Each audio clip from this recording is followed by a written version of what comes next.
The U.S. midterm elections did not turn out to be a resounding Republican victory, as predicted before the election. There are a number of puzzling phenomena, but we will come back to that. Not all the results are in yet, but what about the current election coverage?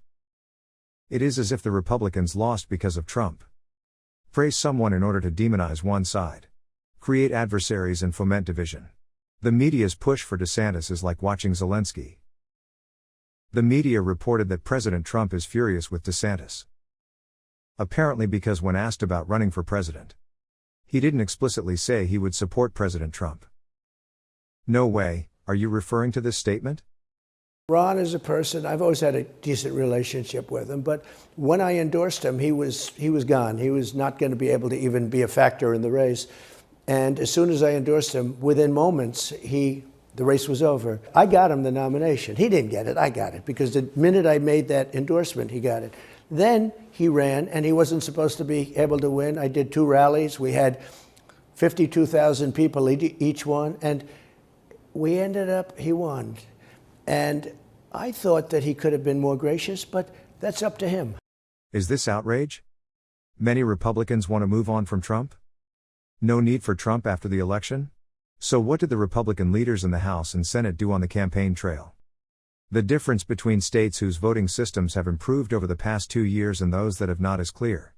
The media always play the same hand to create impressions. Here is a clear example for you to see. Jordan, Donald Trump, what is he? Is he a narcissist, a sociopath, a psychopath? All of those things? None of them?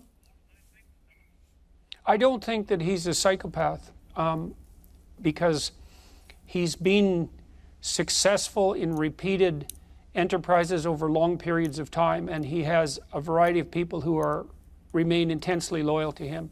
Now, he's definitely extroverted to a very great degree, and he's definitely disagreeable. And so that gives him some of the traits that are associated with those personality features. But from what I've been able to understand, he's also very conscientious and hardworking, for example. And so that's a real mitigating factor. And so I think it's very easy to demonize someone that you don't approve of, let's say, and certainly Trump has been subject, I would say, to more demonization than any political leader in the West that I can remember in my entire lifetime, including Richard Nixon. And so that's also set him back on his heels and made him somewhat embattled and defensive, which I don't think did any great things for his personality in some real sense.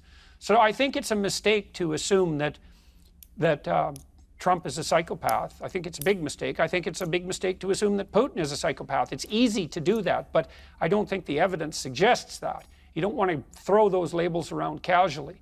And, you know, if Trump was psychopathic, well, he did a pretty good job of keeping the United States clear of war for 4 years. That's pretty damn remarkable. And he did have a big hand in promoting the Abraham Peace Accords, and that was pretty remarkable. And those aren't the sorts of things that you would expect from a psychopath. He also seems to have a pretty good hand with the working class. So I don't think it's those are reasonable diagnostic labels to. You're sounding like I wouldn't say place on someone. I don't want to put words in your mouth, but you sound like you're a bit of a fan of Donald Trump. Would you like him to run again? Would he be good for America, do you think?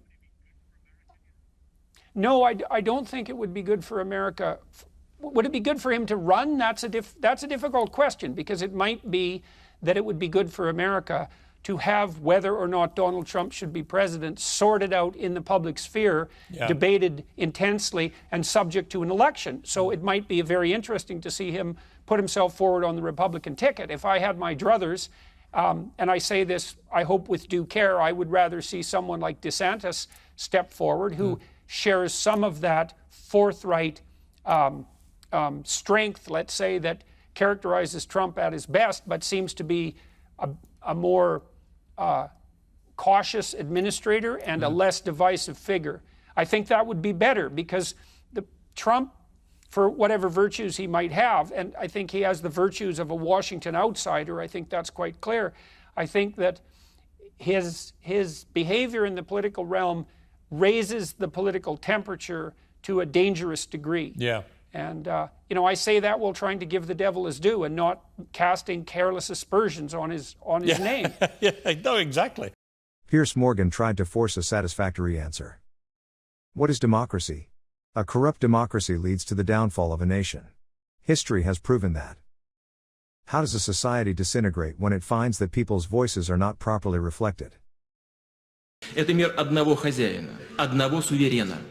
И это в конечном итоге губительно не только для всех, кто находится в рамках этой системы, но и для самого суверена, потому что разрушает его изнутри. И это ничего общего не имеет, конечно, с демократией. Потому что демократия – это, как известно, власть большинства при учете интересов и мнений меньшинства. Кстати говоря, Россию нас постоянно учат демократии. Но те, кто нас учат, сами почему-то учиться не очень хотят. As President Putin says, democracy is not a system in which the majority ignores or excludes the minority. Without Trump's activities, instead of a Republican victory, we might have been closer to the one-party dictatorship that Biden wants. But not to detract from tomorrow's very important, even critical election. And I would say, in the strongest way, it's a country-saving election, specifically including the election of all the people that I'm going to name. I'm going to be making a very big announcement on Tuesday, November 15th at Mar-a-Lago in Palm Beach, Florida.